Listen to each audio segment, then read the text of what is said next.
नमस्कार साथियों, स्वागत है आप सबका आपके अपने YouTube channel Hindi by Yogi sir पे। मैं प्रेम शंकर योगी आप सबका हार्दिक स्वागत और अभिनंदन करता हूं। साथियों, अपन हिंदी व्याकरण पढ़ रहे थे और हिंदी व्याकरण में अपन लोगों ने वर्णमाला से शुरुआत की थी और वर्णमाला से शुरुआत में अपन ने सबसे पहला पढ़ा था, जिसमें वर्णमाला में अपने स्वर पढ़ लिए थे। स्वर के बाद में अपन ने व्यंजन की शुरुआत कर दी थी और व्यंजन की शुरुआत में अपन ने व्यंजन की परिभाषा, व्यंजन का सामान्य परिचय और सामान्य परिचय के साथ साथ व्यंजन उच्चारण के आधार पर व्यंजन का वर्गीकरण देख रहे थे। और उच्चारण के आधार पर व्यंजन के वर्गीकरण को अपन ने दो भागों में विभाजित किया था। एक भाग का नाम था जो था उच्चारण स्थान के आधार पर व्यंजन और दूसरा था जिसका नाम था उच्चारण प्रयत्न के आधार पर व्यंजन। तो साथियों, कल अपन ने उच्चारण स्थान के आधार पर व्यंजन पढ़े थे और उन व्यंजनों के अपन ने 5 भाग किए थे। सबसे पहला भाग था जिसका नाम था कंठ व्यंजन, दूसरा भाग था जिसका नाम था तालव्य व्यंजन, तीसरा भाग था जिसका नाम था मूर्धन्य व्यंजन, चौथा भाग था जिसका नाम था और वो था आपके दंत्य व्यंजन और पांचवा भाग था जिसका नाम था आपके क्या जिसको बोलते हैं अपन ओष्ठ्य व्यंजन। इन्हीं के आधार पर अपन ने 5 वर्गीकरण कल देखे थे।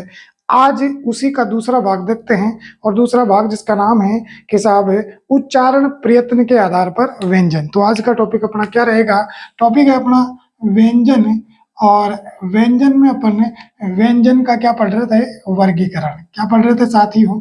व्यंजन का वर्गीकरण पढ़ रहे थे। और व्यंजन के वर्गीकरण में आज अपने पास जो रहेगा वो रहेगा उच्चारण, उच्चारण प्रयत्न,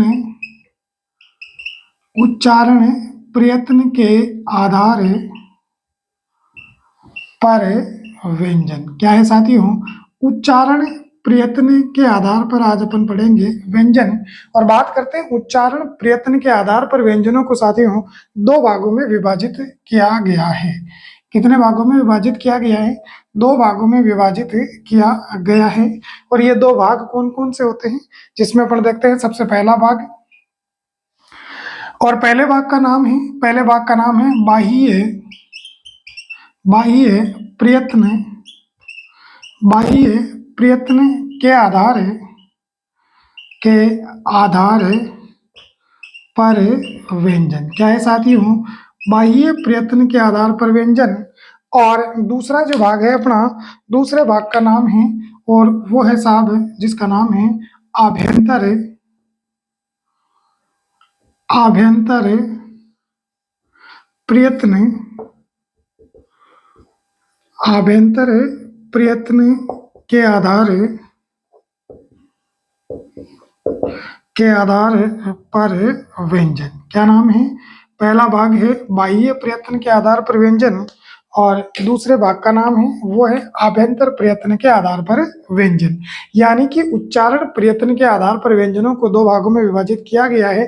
पहले भाग का नाम है बाह्य प्रयत्न के आधार पर व्यंजन और दूसरे भाग का नाम है अभ्यंतर प्रयत्न के आधार पर व्यंजन। बात करते हैं कि बाह्य प्रयत्न के आधार पर व्यंजन को कितने भागों में विभाजित किया गया है?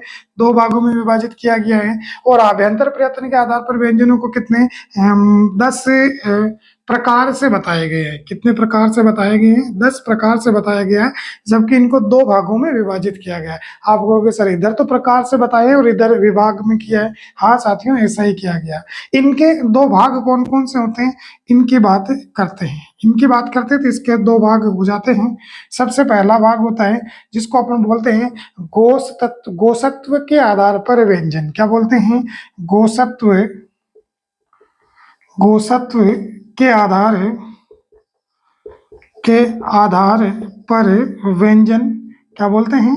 गोसत्व के आधार पर व्यंजन। और दूसरा है प्राणत्व के आधार पर, प्राणत्व के आधार पर व्यंजन। किसके आधार पर?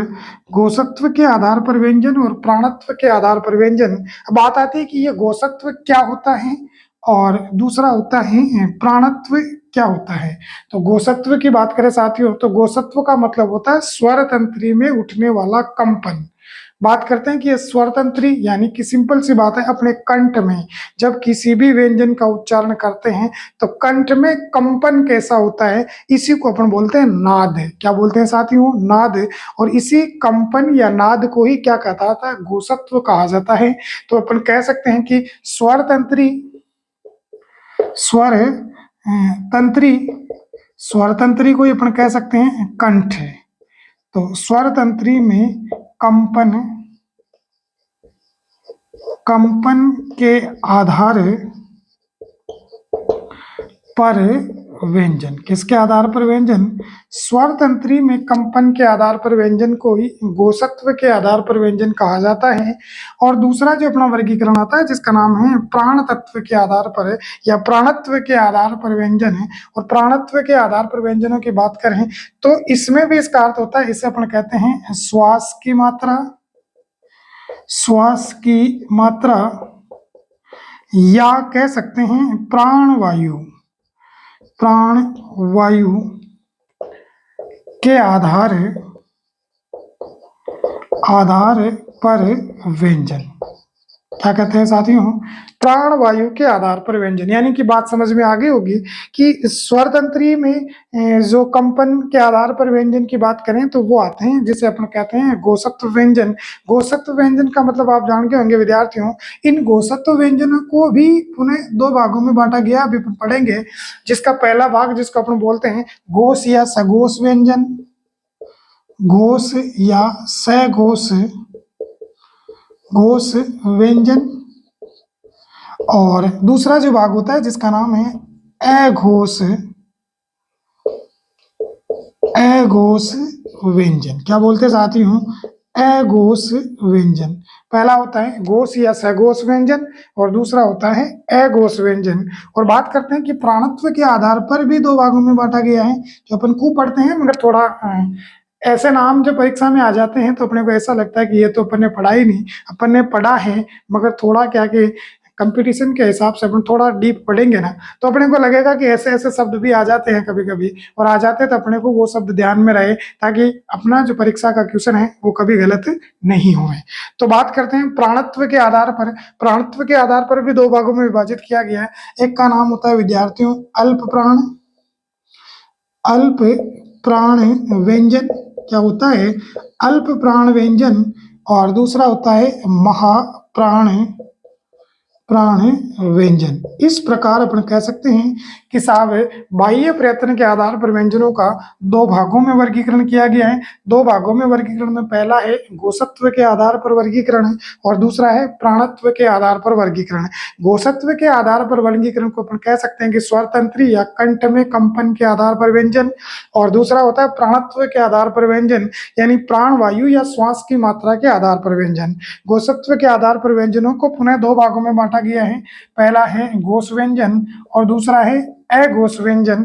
और इधर आता है तो उसकी बात करते हैं। इसमें पहला आता है अल्प प्राण व्यंजन और दूसरा आता है महाप्राण व्यंजन। ये अपने किसके आधार पर हुई है? बाह्य प्रयत्न के आधार पर होते हैं साथियों। इसी के साथ साथ दूसरा वर्गीकरण था जिसका नाम था आभ्यंतर प्रयत्न के आधार पर व्यंजन। आभ्यंतर प्रयत्न के आधार पर व्यंजनों को अपन पढ़ेंगे।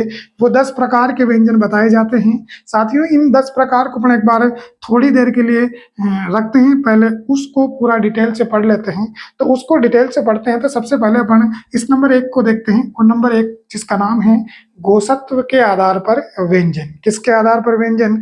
घोषत्व के आधार पर व्यंजन। तो साथियों अभी तक अपन ने पढ़ा है और वो पढ़ा था व्यंजन का वर्गीकरण, और व्यंजन के वर्गीकरण में अपन पढ़ रहे हैं उच्चारण प्रयत्न के आधार पर व्यंजन। किसके आधार पर व्यंजन?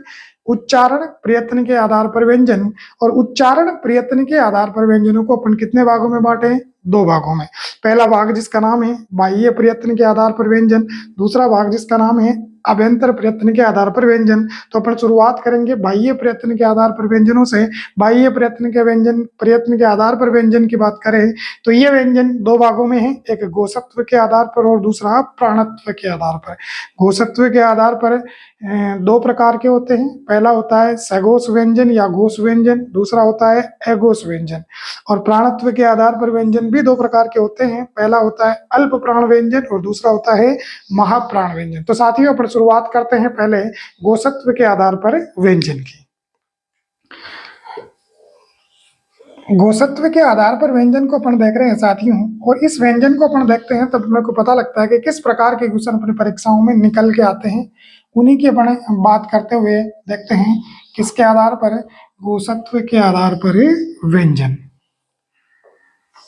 कहा जाता है साथियों कि गोसत्व के आधार पर जो व्यंजन हैं, इन व्यंजनों को अपन कितने भागों में बांट रहे हैं, दो भागों में बांट रहे हैं। पहला है घोष व्यंजन, दूसरा है अघोष व्यंजन। बात करते हैं घोष व्यंजन की, तो ये घोष व्यंजन कौन कौन से होते हैं, कितने होते हैं, ये सारी बातें अपन अब पूरे डिटेल से देखने वाले हैं। तो इसको देखते हैं अपन किसके आधार पर, गोसत्व के आधार पर व्यंजन। तो पहली बात देखते हैं अपन, कह सकते हैं गोसत्व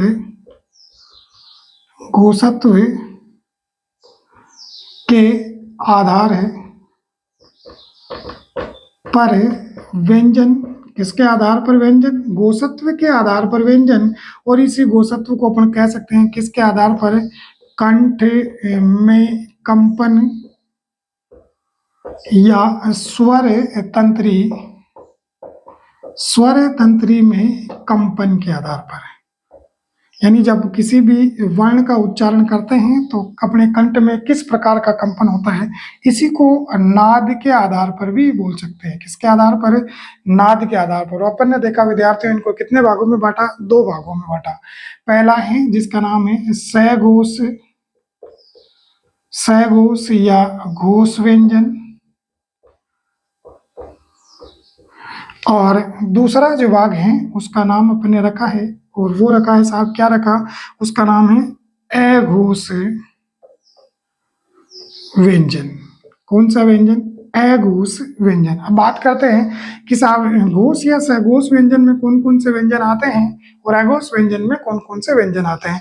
तो साथियों अपन ने पढ़ा था कि अपने व्यंजनों की संख्या कितनी होती है, तो अपने व्यंजनों की संख्या 33 अपन ने जो मूल व्यंजन माने हैं उन्हीं से अपन क्या करेंगे, इनका उच्चारण करते हैं। तो अपन देखते हैं कि अपने जो व्यंजन कौन कौन से हैं उनको लिख लेते हैं एक बार। पहला लिखा जाता है क, च, ट, त, प। फिर आता है ख, फिर आता है आपका का, ख, छ, ठ, थ, फ। फिर आता है ग, ज, ड, द, ब। फिर आता है घ, झ, ढ, ध, भ। फिर आता है अंग, य, ण, न और म। ये तो अपने 25 वर्गीय व्यंजन भी कहलाते हैं। इसी के साथ साथ अपन आगे चलते हैं, तो अगले आता है, वो आता है य, र, ल और व। क्या कहलाता है, य, र, ल और व कहलाता है। इसी के साथ अपना आता है, वो आता है स और है। अपने पास ये 33 व्यंजन आ गए हैं साथियों। इन 33 व्यंजनों से ही अपने को निकालने होंगे कि साहब अघोष व्यंजन कौन कौन से होते हैं और घोष व्यंजन कौन कौन से होते हैं। अब इनको निकालने के लिए अपन क्या कर लेंगे साथियों, इस पे 1, 2, 3, 4 और 5 इस प्रकार की अपन संख्या लगा देंगे, और ये अपने सब किसके साथ रहेगी, वर्गीय व्यंजनों के साथ। किसके साथ रहेगी, अपने वर्गीय व्यंजनों के साथ रहेगी। और बाकी इनको अपन क्या कहेंगे, अंतस्थ कहते हैं, और इनको अपन क्या कहते हैं, ऊष्म कहते हैं। क्या कहते हैं साथियों, ऊष्म कहते हैं। यानी ये ऊष्म व्यंजन है और ये अपने पास में अंतस्थ व्यंजन है। अब अपन निकालते हैं कि सर अघोष और घोष कैसे निकालते हैं। कहाँ ऐसा जाता है कि साहब वर्गीय व्यंजनों का जो पहला और दूसरा व्यंजन होता है, वर्गीय व्यंजनों का एक तो पहला व्यंजन और दूसरा व्यंजन। पहला व्यंजन और दूसरा व्यंजन का मतलब क, ख, च, छ, ट, ठ, त, थ, प, फ। यानी कि ये क्या होते हैं, ये अघोष होते हैं।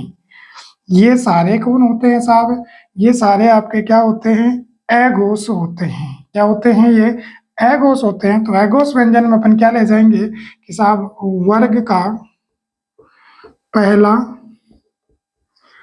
व दूसरा व्यंजन। क्या है, वर्ग का पहला व दूसरा व्यंजन। पहले व्यंजन में अपने क, च, ट, तय और प आ गया। दूसरे में अपने पास में आ गया ख, छ, ठ, थ और फ आ गया। यानी कि ये आपके पास 10 व्यंजन है। ये 10 व्यंजन क्या है साहब? अघोष व्यंजन है। अब बात करते हैं इन्हीं अघोष व्यंजनों के साथ साथ और भी कौन आते हैं। तो कहते हैं साहब इस है को छोड़कर तीनों ही उष्म व्यंजन आते हैं। क्या आते हैं? है को छोड़कर तीनों ही उष्म व्यंजन स और स, ये तीनों भी क्या है? अघोष होते हैं। क्या होते हैं साथियों? अघोष होते हैं। इसलिए हम कह सकते हैं कि साहब अघोष व्यंजनों की जो संख्या होती है और वो संख्या कितनी होती है? 13 होती है। कितनी होती है? 13 होती है। अब बात करते हैं साहब सघोष या घोष। तो सघोष या घोष कितने बच गए? तीसरा, चौथा और पांचवा, ये भी वर्ग वाले। तो लिख सकते हैं कि सघोष व्यंजन में कौन आएगा कि वर्ग का तीसरा, चौथा व पांचवा व्यंजन। वर्ग का तीसरा, चौथा व पांचवा व्यंजन। तीसरे व्यंजन की बात करें तो ग, ज, ड, द और ब आता है। चौथे व्यंजन की बात करें घ, ज, ढ, ध और भ आता है। फिर बात करें तो अंग, य, ण, न और म आता है। इस प्रकार बात करें तो ये सारे क्या हैं? घोष व्यंजन या सघोष व्यंजन है। ये वर्गीय व्यंजनों के अनुसार इनकी संख्या कितनी होगी साथियों? ये हो गए 15। 15 के बाद में अगर बात करते हैं तो आपके पास में चारों ही अंतस्थ और है, यानी इनके साथ साथ अपन किसको जोड़ देते हैं? अंतस्थ व्यंजन को। किसको? अंतस्थ व्यंजन को। यानी ये अंतस्थ व्यंजन भी घोष व्यंजन होते हैं। ये कितने हो गए? ये हो गए 4, य, र, ल और व, और इनके साथ साथ में एक कौन जुड़ गया? है। यानी ये टोटल कितने हो गए? आपके पास 5 हो गए। कितने हो गए साथियों? 5 हो गए। अब बात करते हैं कि साहब ये कितने हो गए? तो ये हो गए आपके पास 5 हो गए। इसके साथ साथ और अगर बात करें तो कहा जाता है कि सभी स्वर घोष होते हैं। घोष होते हैं। और स्वर की संख्या अपने पास कितनी रहती है साथियों? 11। अब यहां से 2 क्वेश्चन निकल के आते हैं। पहला क्वेश्चन आता है और वो आता है साहब की घोष व्यंजनों की संख्या, घोष व्यंजनों की संख्या। तो घोष व्यंजनों की संख्या की बात करें तो वो कितनी हो जाती है आपके पास में? 15 और 5 20 हो जाती है। मगर क्वेश्चन आए कि साहब घोष वर्णों की संख्या। क्वेश्चन क्या आता है साथियों? क्वेश्चन देखें कि घोष वर्णों की संख्या। और जब घोष वर्णों की संख्या की बात आ जाए तो कहा जाता है कि वर्ण में अपने पास में कौन कौन होता है? अपने पास में स्वर व व्यंजन दोनों मिलाए जाते हैं वर्ण में। तो घोष वर्णों की संख्या अगर अपने पास पूछे तो उनकी संख्या कितनी हो जाती है? 31 हो जाती है। कितनी हो जाती है? 31 हो जाती है। क्योंकि स्वर तो 11 है और व्यंजन कितने हैं? 20 हैं। दोनों को मिलाया तो क्या हो गए? 31 हो गए। साथियों ये क्वेश्चन सेकंड ग्रेड 2008 में एक बार पूछा गया था कि साहब घोष वर्णों की संख्या कितनी होती है? तो घोष वर्णों की संख्या कितनी होती है? 31 होती है। तो साथियों अपने पास में जो घोष तत्व या घोषत्व के आधार पर व्यंजन है उनको कितने भागों में बांट दिया? अपन ने उनको बांट दिया साहब है 2 भागों में। पहला घोष या सघोष व्यंजन, दूसरा जिसको है अघोष व्यंजन कहा जाता है। घोष या सघोष व्यंजन में कौन कौन से आते हैं? तो सिंपल सी बात है, वर्ग का तीसरा, चौथा और पांचवा व्यंजन, साथ में अंतस्थ व्यंजन और है आता है। और व्यंजनों की बात करें तो इनकी संख्या 20 होती है। मगर कहते हैं कि सभी स्वर घोष होते हैं। अतः जब व्यंजनों के साथ स्वर को जोड़ दिया जाता है तो क्वेश्चन बन जाता है कि घोष वर्णों की संख्या कितनी होती है?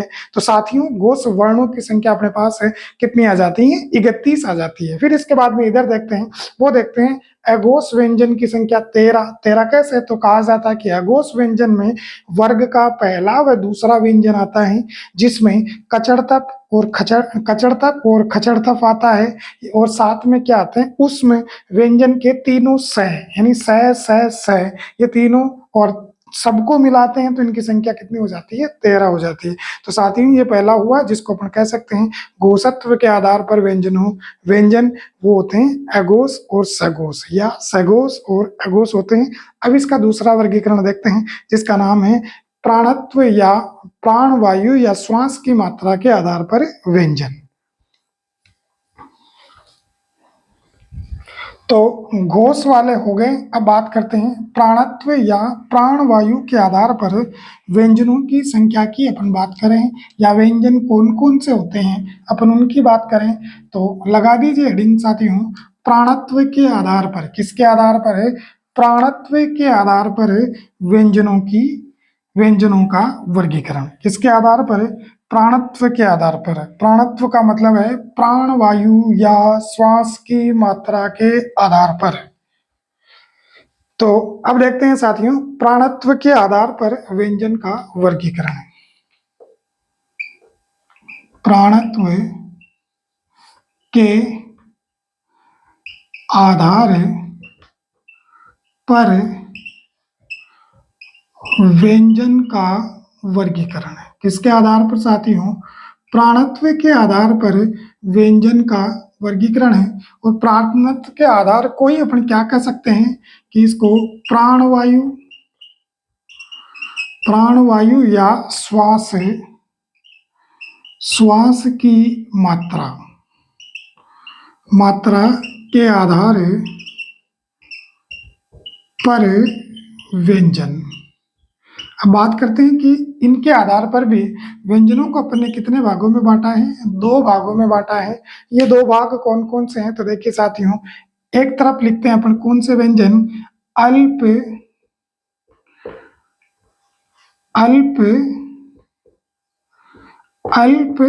प्राण व्यंजन। क्या लिखते हैं साथियों?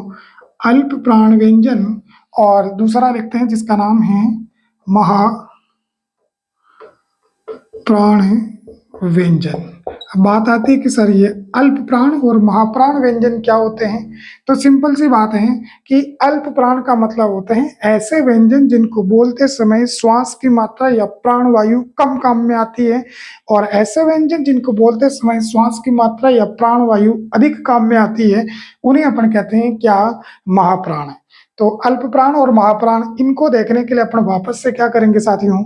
अपन वापस से अपने 33 व्यंजनों को लिखते हैं। तो 33 व्यंजन अपने कौन कौन से हैं इसी फॉर्म में याद करने हैं? क, च, ट, त, प, फिर इसके बाद में ख, छ, ठ, थ, फ, ग, ज, ड, द, ब, फिर आता है घ, ज, ढ, ध, ब, फिर आता है अंग, य, ण, न, म, फिर आता है साथियों य, र, ल, व, फिर आता है साथियों स, है। इस प्रकार अपने क्या आ जाते हैं? ये 33 के 33 व्यंजन आ जाते हैं। अब बात करते हैं कि इनमें कौन से व्यंजन अल्प प्राण में होते हैं और कौन से व्यंजन महाप्राण में होते हैं। तो पहले एक बार अपन इनकी संख्या लगा देते हैं। नंबर 1, 2, 3, 4 और 5। ये कहाँ तक रहेगी साथियों? ये कैसे मैथक यानी वर्गीय व्यंजनों के साथ रहेंगे। इनको अपन क्या कहेंगे? अंतस्थ व्यंजन। और इनको क्या कहेंगे? ऊष्म व्यंजन।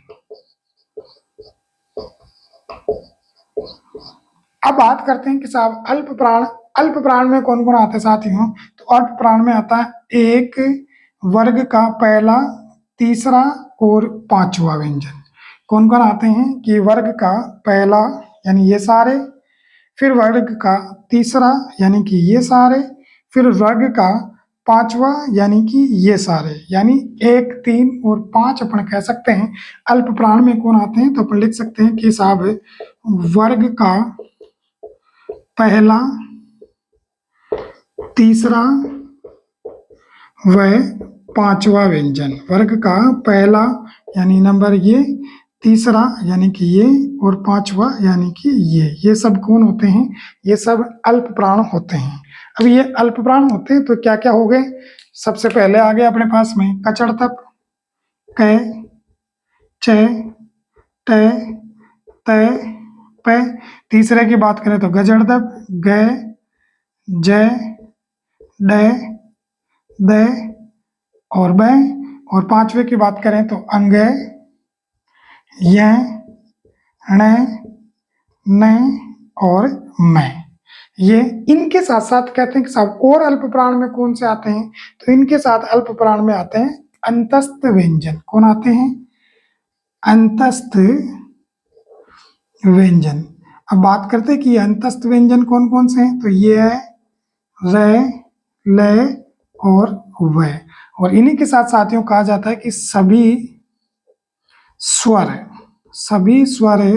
क्या होते हैं, अल्प प्राण होते हैं। सभी स्वर क्या होते हैं, सभी स्वर अल्प प्राण होते हैं। क्या होते हैं साथियों, सभी स्वर क्या होते हैं, अल्प प्राण होते हैं। अब बात आती है महाप्राण की। तो महाप्राण की अपन बात करें साथियों, तो महाप्राण की बात करें तो अगर उधर पहला, तीसरा और पांचवा चला गया तो इधर अपने पास में क्या आ जाएगा, वर्ग का दूसरा व चौथा व्यंजन। कौन आ जाएगा, वर्ग का दूसरा व चौथा व्यंजन। दूसरे व्यंजन में ये 2 लिख दिया अपन ने, चौथे व्यंजन में चौथा। किसका है साथियों, वर्ग का है, ये ध्यान रखना है। वर्ग का है तो क्या हो जाएगा, ख, फिर छ, ठ, थ, फ। फिर इसके बाद में क्या आ जाएगा, चौथा, यानी कि चौथा ग, ज, ढ, ध और भ। ये हो गए, यानी कि 5 और 5 10 हो गए। इनके साथ कौन आते हैं, तो इनके साथ आते हैं ऊष्म व्यंजन। कौन आते हैं साथियों, ऊष्म व्यंजन। और ऊष्म व्यंजन कितने होते हैं, ऊष्म व्यंजन अपने पास यहाँ 4 ये है। अब इनके साथ ही आएगा, और वो कौन आ गया, स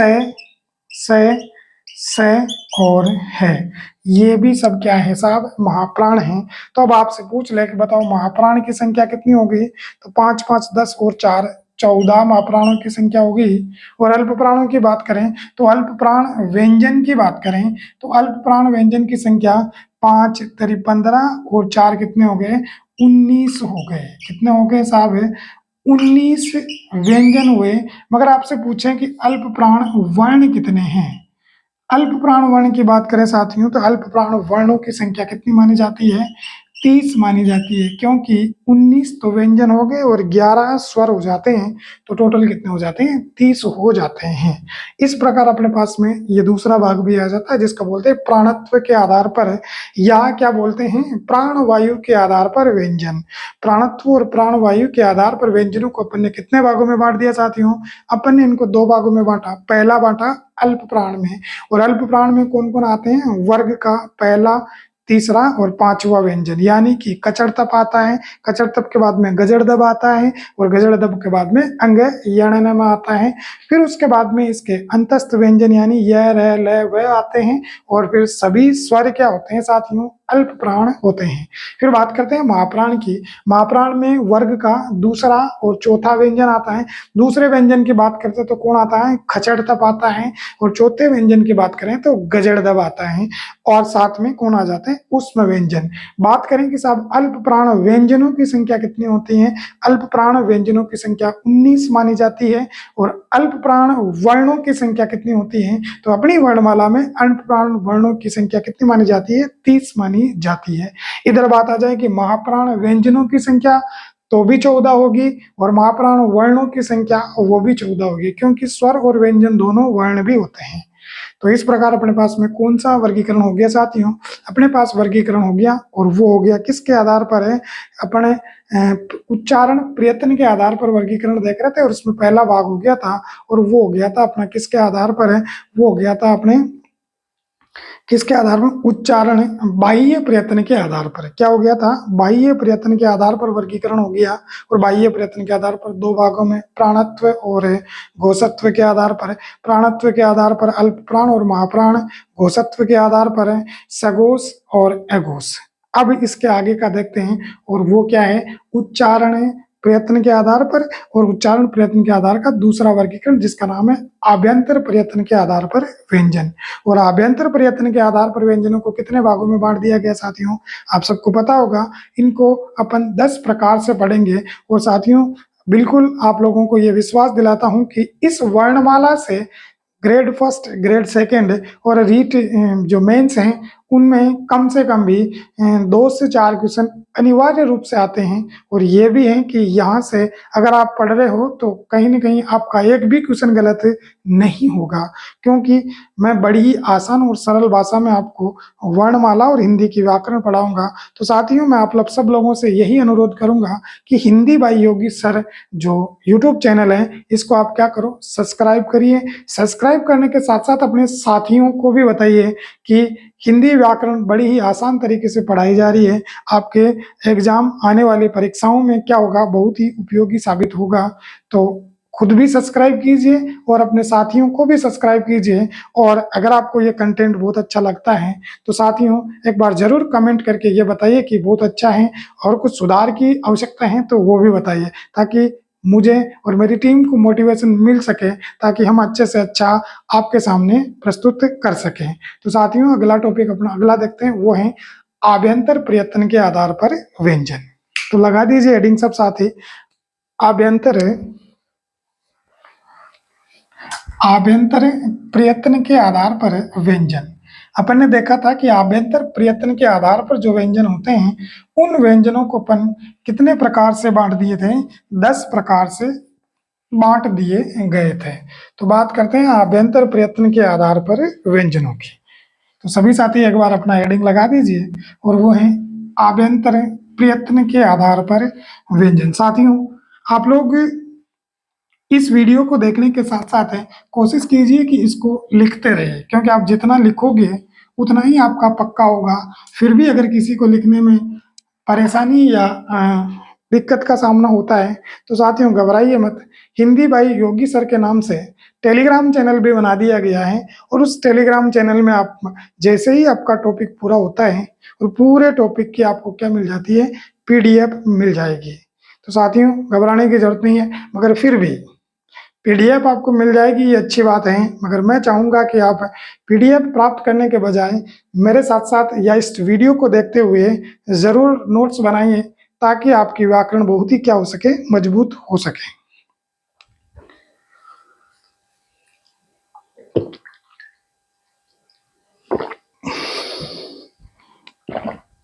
तो साथियों लगाइए हेडिंग, और अगला है आभ्यंतर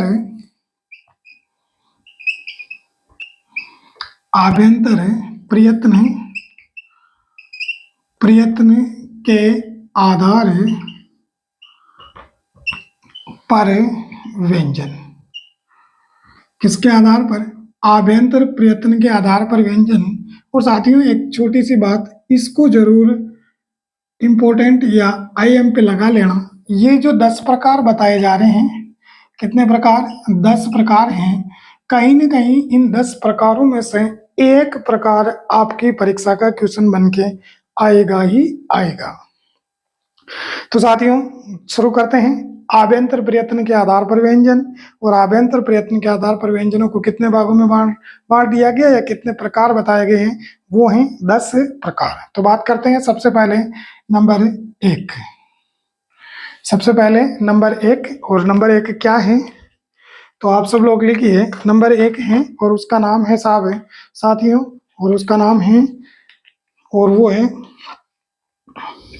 स्पर्श व्यंजन। कौन से व्यंजन, स्पर्श व्यंजन या स्पर्शीय व्यंजन। उनका नाम है स्पर्श व्यंजन या स्पर्शीय व्यंजन। मैं थोड़ी इंक डाल लेता हूँ पेन में।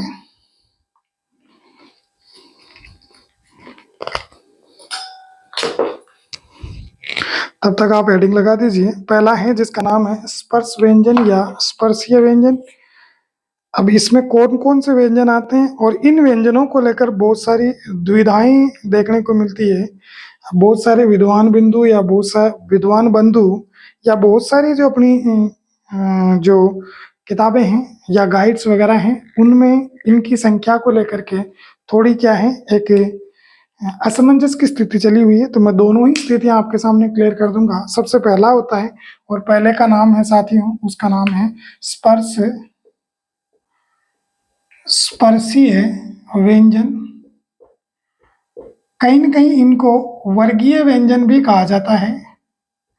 वर्गीय व्यंजन। बात आती है कि स्पर्शीय व्यंजन और वर्गीय व्यंजन आखिरकार है क्या।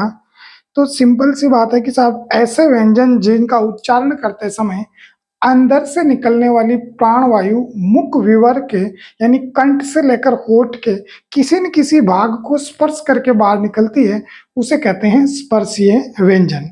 और कहा जाता है कि स्पर्शीय व्यंजनों की संख्या कितनी मानी जाती है, क से लेकर मैं तक मानी जाती है। कितनी मानी जाती है, क से लेकर मैं तक यानी 25 मानी जाती है। अब बात आती है कि विद्यार्थियों ये 25 मानी तो जाती है, मगर अपनी कुछ पुस्तकें जिसमें पढ़े एनसीईआरटी की बात करें और आरबीएससी की बात करें, एनसीईआरटी और आरबीएससी की आप पुस्तकें देखोगे, उन पुस्तकों में इनकी संख्या 16 बता रखी है। कितनी बता रखी है विद्यार्थियों, 16 बता रखी है। अब ये 16 कौन कौन से हैं, तो साथियों एक चीज ध्यान में रखना, बहुत सारी किताबों में कैसे मैं को स्पर्शीय व्यंजन भी कहते हैं, और अपन जानते हैं वर्गीय व्यंजन भी यही होते हैं। मगर एनसीईआरटी और आरबीएससी की किताबों में इनकी संख्या 16 बता रखी है।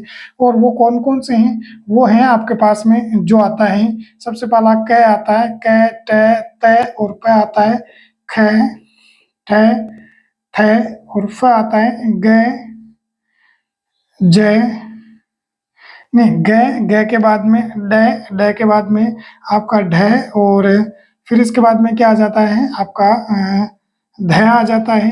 और फिर इसके बाद में क्या आ जाता है, इसके बाद में आपका आता है ग के बाद में ढ के बाद में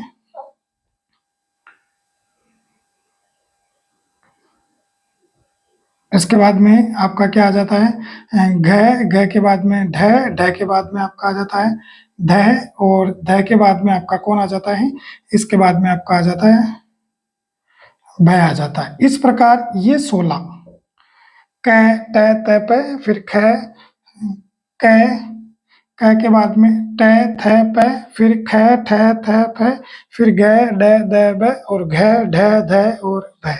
ये 16 व्यंजन क्या है, स्पर्शीय व्यंजन है। किसके अनुसार है, ये एनसीईआरटी के अनुसार। एक बार वापस से देख लेते हैं, क ट त प, ख ठ थ फ, ग ड द ब और घ ढ ध और भ। इस प्रकार ये 16 व्यंजन एनसीईआरटी के अनुसार क्या है साहब, 16 माने जाते हैं। और अपने बहुत सारे मेरे अग्रज विद्वान बंधु और मैं भी मानता हूँ, मैंने भी पढ़े हैं, तब यही पढ़े कि साहब कैसे लेकर के मैं तक 25 जो क्या होते हैं, ये आपके स्पर्शी व्यंजन होते हैं। तो साथियों दोनों ही ध्यान में रखना है, परीक्षा में ऑप्शन क्या कहता है, परीक्षा के प्रश्न का, उसके आधार पर आपको आंसर लगाना है।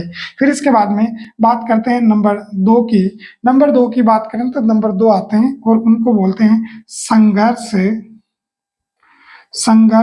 स्पर्शी व्यंजन। नंबर 2 पे कौन आते हैं साथियों, संघर्ष स्पर्शी व्यंजन आते हैं। और इन संघर्ष स्पर्शी व्यंजनों की संख्या मानी जाती है, और वो मानी जाती है 5, यानी इसको बोलते हैं चय वर्ग।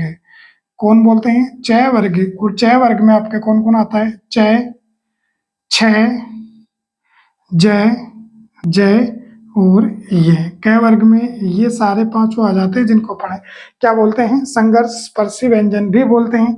फिर इसके बाद में नंबर 3 में आता है, और नंबर 3 आता है जिसको बोलते हैं संघर्षी व्यंजन। क्या बोलते हैं? संघर्षी व्यंजन। बात करते हैं विद्यार्थियों की ये संघर्षी व्यंजन क्या है। तो संघर्षी व्यंजनों की बात करें कि संघर्षी व्यंजन वे व्यंजन होते हैं जो बोलते समय क्या होते हैं? संघर्ष करते हैं। और इन्हीं संघर्षी व्यंजनों को अपन क्या बोलते हैं? ऊष्म व्यंजन भी बोलते हैं। और ऊष्म व्यंजन कौन कौन से होते हैं? से। और इसके साथ साथ में एक कौन रहता है। अब बात करते हैं इसके बाद में आपके पास में एक और आता है व्यंजन, जिसकी बात करते हैं नंबर 4 पे। और नंबर 4 पे बात करें तो नंबर 4 पे जो अपने व्यंजन आते हैं उनको वो अपन बोलते हैं, और वो बोलते हैं साहब उत्क्षिप्त। उत्क्षिप्त व्यंजन। कौन से व्यंजन? उत्क्षिप्त व्यंजन। अपन पहले भी पढ़ के आए थे। उत्क्षिप्त व्यंजन में कौन आता है? एक आपके ढ आता है और एक आपके पास में ढ आता है। इनके और भी नाम है। इनको क्या कहते हैं? इनको द्विस्पर्शी व्यंजन भी कहते हैं। क्या कहते हैं? द्विस्पर्शी व्यंजन के कहते हैं। इनको द्विगुणित व्यंजन भी कहते हैं। क्या कहते हैं? द्विगुणित व्यंजन भी कहते हैं। इन्हीं को अपन क्या कह सकते हैं? इन्हीं को ताड़न जात है। ताड़न जात व्यंजन भी कहते हैं। क्या कहते हैं? ताड़न जात व्यंजन भी कहते हैं। और कहीं न कहीं ताड़न जात उत्क्षिप्त का एक हिंदी अर्थ देखें तो कह सकते हैं उठाकर फेंके जाने वाले व्यंजन भी कहते हैं। क्या कहते हैं? उठाकर फेंके जाने वाले व्यंजन भी कहते हैं। सामान्य सी बात है विद्यार्थियों कि जब अपन ड और ढ का जब उच्चारण करते हैं तो अपनी जो जिह्वा होती है वो बिल्कुल दो ओर स्पर्श करती है। ऊपर वाले मसूड़ों के भाग में भी स्पर्श करती है और नीचे वाले भाग में भी स्पर्श करती है, इसलिए इसको द्विस्पर्शी कहते हैं। और अपनी जो जिह्वा है वह दो टुकड़ों में या इस प्रकार दो बार मुड़ जाती है, इसीलिए इसको द्विगुणित भी कहते हैं। और फिर इसको बोलते हैं तो इसमें कठोर वर्णों का उच्चारण होता है। किसका? कठोर वर्णों का उच्चारण होता है, जिससे ऐसा लगता है जैसे किसी को कठोर कर्कश आवाज में गालियां दी जा रही है। इसी को बोलते हैं ताड़न जात। और उठाकर फेंकने का मतलब होता है कि इनका उच्चारण करते हैं जब जिह्वा ऐसे आग के गिरती है जैसे किसी ने उसको उठाकर फेंका हो, इसलिए इनके ये सारे नाम आ जाते हैं। और ये कौन से व्यंजन होते हैं? ये आपके होते हैं साहब ड और ढ। फिर इसके बाद में विद्यार्थियों नंबर 5 की बात करें, इनका नाम है अनुनासिक है। अनुनासिक व्यंजन। कौन से व्यंजन? अनुनासिक व्यंजन। अनुनासिक व्यंजन का मतलब होता है नासिक्य व्यंजन। कौन से व्यंजन? नासिक्य व्यंजन। फिर आप कहोगे साहब अनुनासिक और नासिक्य व्यंजन होते क्या है? सिंपल सी बात है कि नाक की सहायता से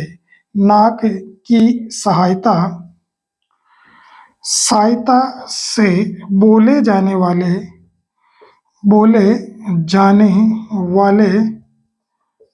व्यंजन। किसकी सहायता से?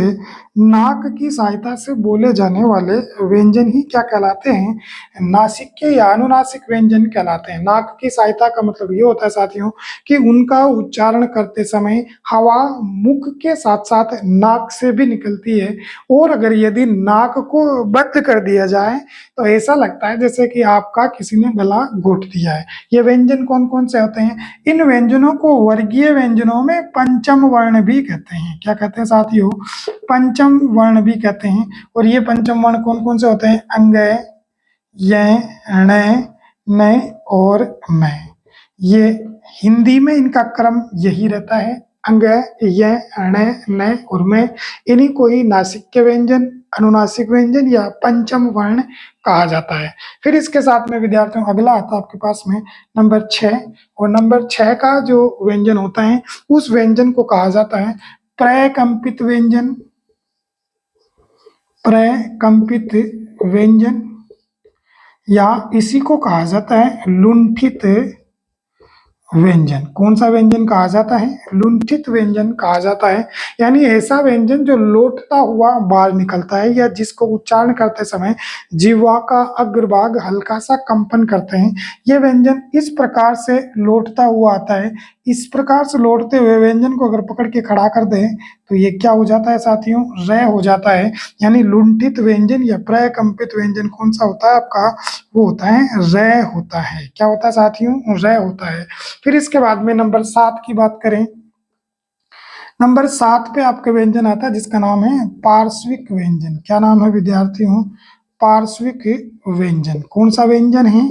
पार्श्विक व्यंजन है। बात करते हैं पार्श्विक व्यंजन। अब सबसे पहली बड़ी बात है कि ये पार्श्विक व्यंजन का मतलब क्या होता है? पार्श्व शब्द का मतलब होता है अगल बगल या साइड से, यानी ऐसा व्यंजन जिनका उच्चारण करते समय मुख के अंदर जिह्वा मुंह को बंद कर देती है और हवा दोनों ही तरफ से निकल जाती है। और ऐसा व्यंजन को कौन होता है? वो होता है आपके पास में लय, और इस लय को कहा जाता है पार्श्विक व्यंजन। फिर इसके साथ में विद्यार्थियों नंबर 8 की बात करें, और नंबर 8 की बात करें तो नंबर 8 में आते हैं जिसको अपन बोलते हैं आर्धस्वर। आर्धस्वर या इन्हीं को बोलते हैं अपन ईसत, तनिक या क्षणिक व्यंजन। ईसत, तनिक या क्षणिक व्यंजन कहते हैं। और इनकी ये कौन कौन से होते हैं? तो इनको कहा जाता है, और ये आपके पास में है यह और वह। कौन है? यह और वह।